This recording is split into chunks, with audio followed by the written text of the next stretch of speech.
غریب رہنا کوئی اچھی بات بھی نہیں ہے، اس لیے کوشش کرنی چاہیے کہ آپ دنیا کو تسخیر کریں، کمائیں، کمانے کے جتنے ذریعے ہیں استعمال کریں. اور کمانے کے سلسلے میں اسلام کا ایک رویہ بتا دوں. فقہ اسلامی اور اہل بیت نے جو سکھایا ہے وہ بتا رہا ہوں، کان کھول کے سنیے گا،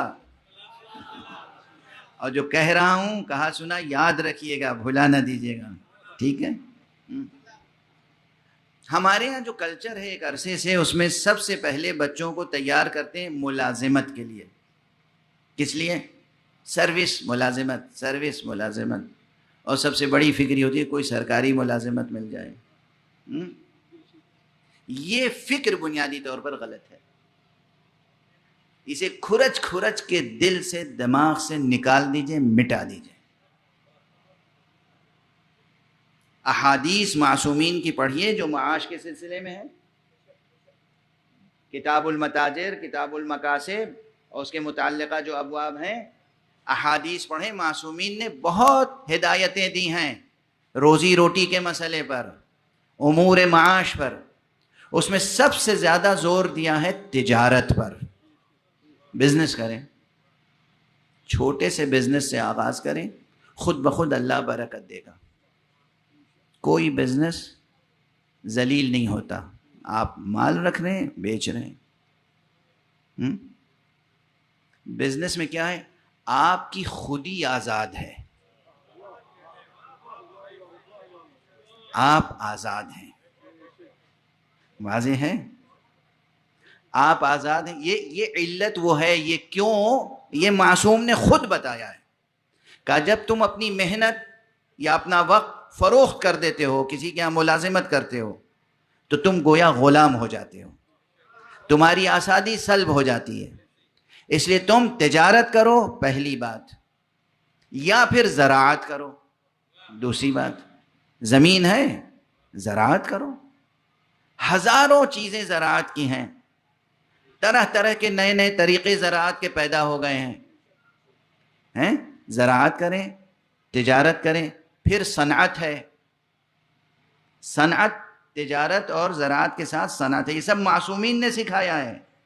صنعت یہاں تک فرمایا کہ مجھے حیرت ہے کہ جس کے پاس مٹی اور پانی ہے وہ بھوکا کیسے رہ سکتا ہے.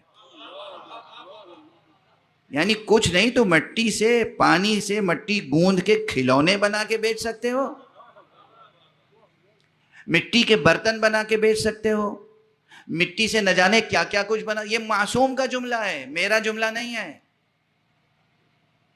کہ حیرت ہے مجھے کہ جس کے پاس مٹی اور پانی ہو وہ بھوکا کیسے رہ سکتا ہے. تو صنعت، کچھ بنانا اور بیچنا، ٹھیک ہے. انڈسٹری، صنعت، زراعت، ایگریکلچر اور تجارت، یہ تین چیزوں کو سب سے زیادہ معصومین نے فوقیت دی ہے. چوتھی اور آخری منزل پر کہا کہ اگر کچھ نہ کر سکو اور قوت لا یموت، قوت لا یموت یعنی جینے کے لیے کچھ ضروری ہو تو پھر جاؤ کسی کی ملازمت کر لو، کوئی حرج نہیں ہے. یاد رہے گی یہ بات؟ آخر تک پہنچ رہی ہے بات؟ ہماری مائیں بہنیں سن رہی ہیں؟ اللہم صل.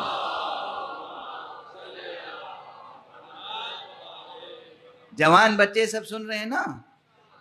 والدین سن رہے ہیں؟ اب ذہنوں کی تربیت کیسے کریں گے آپ؟ روز اول سے سروس کی بات سوچیں گے بھی نہیں.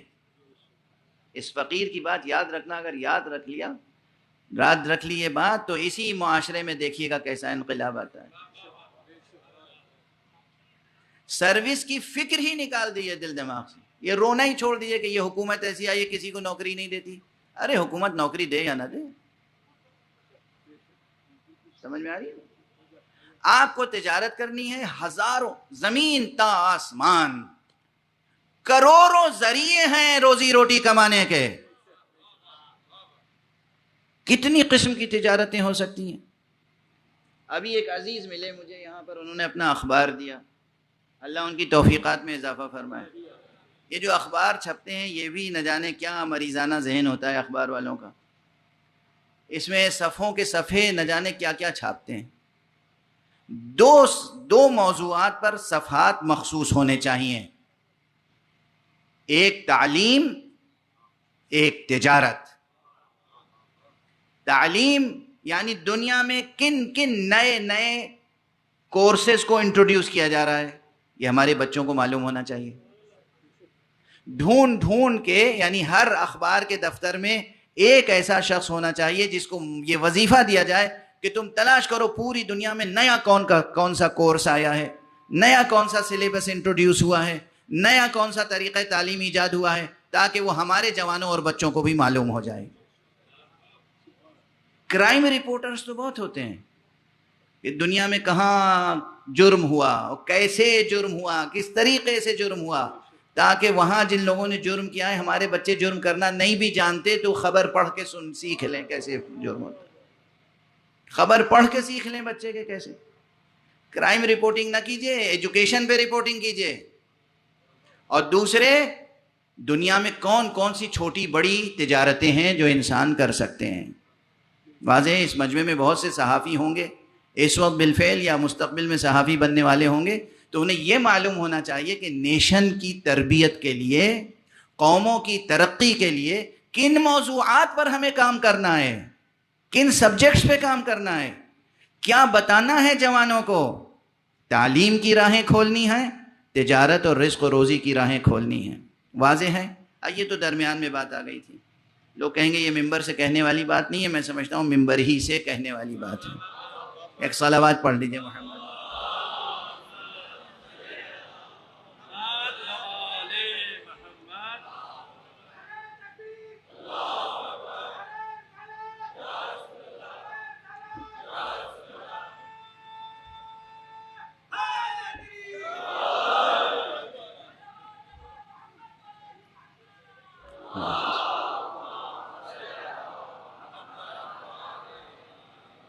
اب یہ بات میں نے عرض کیوں کی اور مناسبت کیا تھی درمیان میں، تعلق کیا ہے اس آیت سے؟ اس آیت نے کہا وَجَاهَدُوا بِأَمْوَالِهِمْ، اور وہ ہیں پکے سچے مومن مسلمان جو اپنے مال سے بھی جہاد کرتے ہیں۔ اور مال ہوگا نہیں تو جہاد کیسے کریں گے؟ اس لیے اللہ کی خاطر قربتاً اللہ مال کمانا بھی جہاد ہے۔ صرف یہ نہیں کہ آپ نے کما لیا، بہت پیسہ ہے آپ کے پاس، اب اس پیسے کو اللہ کی راہ میں خرچ کرنا جہاد ہے، نہیں، مال کمانا بھی جہاد ہے۔ اسی لیے معصوم کی حدیث ہے، یہ حدیث نہ سنی ہوگی، شاید کسی نے سنائی نہ ہو آپ کو۔ اس لیے معصوم نے کہا اگر کوئی شخص اپنے رزق حلال کے لیے جد و جہد کرتا ہوا مر جائے تو وہ بھی شہید مرتا ہے۔ سمجھ میں آئی بات؟ اپنے قد یمین سے، قوت بازو سے، اپنی فہم سے، اپنی فراست سے، اپنا پسینہ بہا کر، تجارت کر کے، زراعت کر کے، صنعت و حرفت کے ذریعے سے۔ اور کتنے فنون ہیں، کتنے آرٹس ہیں کہ جو آپ گھر بیٹھے ان کے ذریعے سے کما سکتے ہیں بغیر کسی کے ملازم ہوئے۔ تو اللہ کی خاطر اپنے عزت نفس کو بچانے کے لیے، اللہ کی خاطر اپنے بیوی بچوں کے رزق و روزی کا انتظام کرنے کے لیے، اللہ کی خاطر اس نیت سے زیادہ کمانے کی فکر رکھنا کہ ہم اپنے خرچے سے زیادہ کمائیں تاکہ جو بچے وہ اللہ کی راہ میں لٹائیں۔ یہ سب کیا ہے؟ جہاد۔ یہ سب جہاد ہے۔ یہ دنیا والے صرف تلوار سے جہاد کو جہاد کہتے ہیں، لیکن جہاد کی کتنی سینکڑوں قسمیں ہیں جہاد کی، جہاں ایک قطرہ لہو کا نہیں ٹپکتا اور انسان کو جہاد کا بھی ثواب ملتا ہے، شہادت کا بھی ثواب ملتا ہے۔ یہ ہے دین، یہ ہے دین۔ خالی عوام الناس کو، جاہلوں کو اور فقیروں کو، محتاجوں کو، مفلسوں کو، جسے کہتے ہیں کہ ان کا برین واش کر کے ان کے ہاتھ میں اسلحہ دے دینا اور کہنا کہ اللہ کی راہ میں جہاد کیجئے، یہ ظلم ہے امت پر۔ سینکڑوں ہزاروں طریقے جہاد کے ہیں جہاں خون کا ایک قطرہ نہیں ٹپکتا، اور اللہ جہاد کا بھی ثواب دیتا ہے اور شہادت کا بھی ثواب دیتا ہے۔ وَجَاهَدُوا بِأَمْوَالِهِمْ، اور وہ جو اپنے مال سے جہاد کرتے ہیں اللہ کی راہ میں، وہ بھی سچے پکے مسلمان اور مومن ہوتے ہیں۔ وَبِأَنفُسِهِمْ، اور آخری شرط یہ ہے کہ اور اپنے نفس کو اللہ کی راہ میں قربان کرتے ہیں۔